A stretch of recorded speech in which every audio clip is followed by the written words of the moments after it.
You want to know what's actually keeping you from your creative dreams? I bet you believe it's a lack of talent, or that you're lazy, undisciplined, or maybe you don't have the opportunities you think you need. Well, I want to challenge you on that today and say that I believe it's the fact that you are exhausting yourself just thinking about doing the work.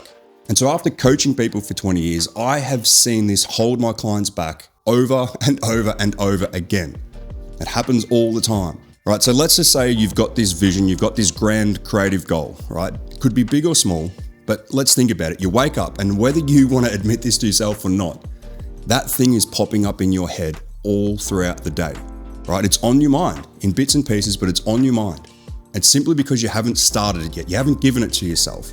But then you're going to walk around all day carrying the guilt of not doing it because you haven't started. You don't know how maybe to move towards it. You don't know where to start.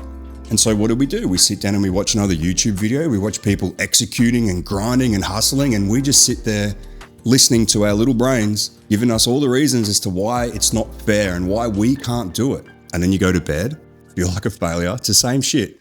Promising yourself that tomorrow is a new day, and tomorrow I'm going to get up and do this, and I'm going to do this, and I'm going to do that. And we can just motivate ourselves with videos here on YouTube, hoping that that's somehow going to carry over to the next day and get us moving, right?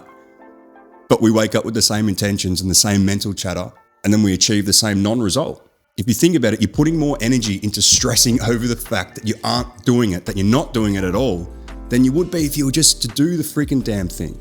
And so if that's you right now, man, I want you to stop beating yourself up about it, because it's highly likely that you don't lack the motivation or the information or the tools or all this stuff.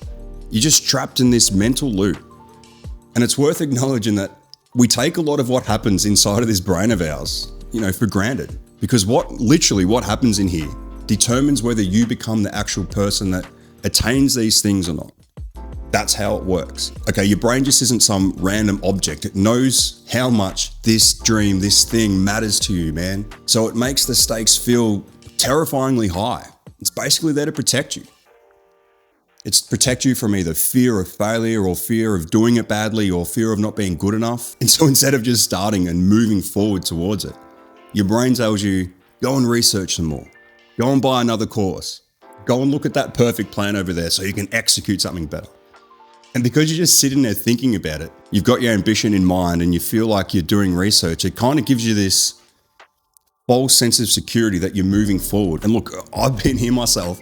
It's a weird place to be, but I've seen so many people be affected by this. And look, I know it feels like it's safe and you're doing the right thing by doing this, but realistically, think about it. It leaves you feeling completely empty at the end of the day because you haven't done anything. You actually haven't moved forward towards your goal. You feel like you need more discipline, yeah? But I'm telling you now, you cannot out-discipline or punish your way through this loop. Because what does discipline feel like in this stage? It feels like a stick, right? Especially to a creative person. We hate discipline. We hate the thought of it. And you're already stressed, so why would you add more stress on top of that? What you really need, man, is an open door. You need a door to open, a handle you can turn and move through. And that's why for over the past 20 years, personally, I've found with my clients that door was being able to sign a 10-minute contract. Okay, so what the hell is a 10-minute contract? Well, I'm going to put it up here on the screen for you, but essentially it's a contract that you sign in which you commit to doing 10 minutes a day of something that is going to move you towards your creative vision or your dream or your goal or whatever it is. Now, I want to be super, super clear on this because this contract isn't a disciplinary tool and it's not something to force you into grinding, okay? It's an act of self-permission. It's you in a physical way finally giving yourself the thing that you've wanted to freaking do. But it's without that terrifying fear of failure or the need to have to do it perfectly. And so the way that this works in our heads is when we physically commit to something, it begins to change the way we mentally view that obstacle. Even though it's a dream or a vision, it shouldn't be an obstacle. But you know what it's like. And I found this to be the most effective way, honestly, just to help people find that door to open. And also, by the way, this is available free in my bio if you want to copy this, so you don't have to make one up yourself. I'm already on there as a signed witness, so you don't have to do anything about it. You can just sign it and get ready to go.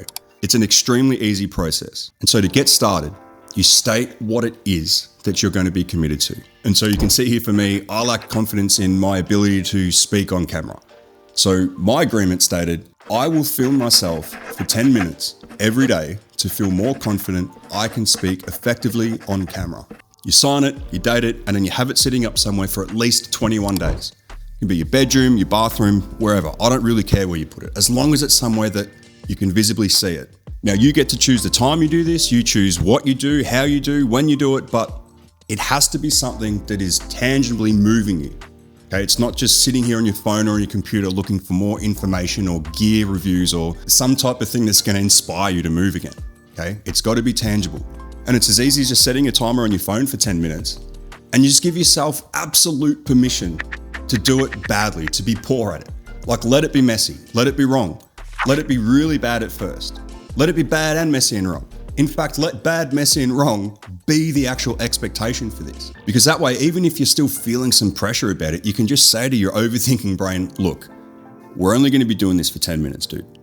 If we hate it, the second that timer goes off, we can quit. It doesn't matter. It's kind of like a little loophole for your brain to get through. The hardest part of any goal isn't actually the work, because we can all do the work. We all know what to do when we have to do it. We can do it. The hardest part is literally getting started. And what I've seen happen with my clients over the years that have done this, after a very short period of time, typically, once that 10-minute timer goes off, they don't want to stop. They're now in a flow about it, right? Because once you finally give yourself that permission and you start the momentum and you've opened that door, you get into the flow state and that flow becomes momentum. And now that momentum becomes confidence and that confidence becomes certainty. And we will not do anything wholeheartedly unless we know it's a sure thing. You're never going to put yourself into something wholeheartedly unless you're certain that it's going to work, correct? Me too. Now, it's rare for someone to just radically change overnight, to just sign a piece of paper and all of a sudden you're magically just doing what you need to be doing, right? You have to look at it like you're building a new habit in your day-to-day life. And to install new habits into our little noggins usually takes around 21 days. It's not that long really when you think about it. And that's why you'll also see attached to the contract a 21-day checklist for you to tick off your progress as you go so you can visually see what you've been able to do with your steps. It's not just a concept anymore, right? You can actually measure your progress from your commitment that you've been doing. It'll completely change the way you see yourself and how you approach these things in the future, I can promise you. And so I know that it feels like you're being safe, but please stop punishing yourself by standing still. Just give yourself a little permission. You don't need to see the top of the mountain before you take the first step up there, right? Try signing the contract with yourself today. Give yourself 10 minutes of messy, ugly work. Give yourself the permission for that and just see what happens. I don't think there's anything really else to say on that. Subscribe if you found this helpful and let me know if you try the contract. Other than that, I'm going to go film something else.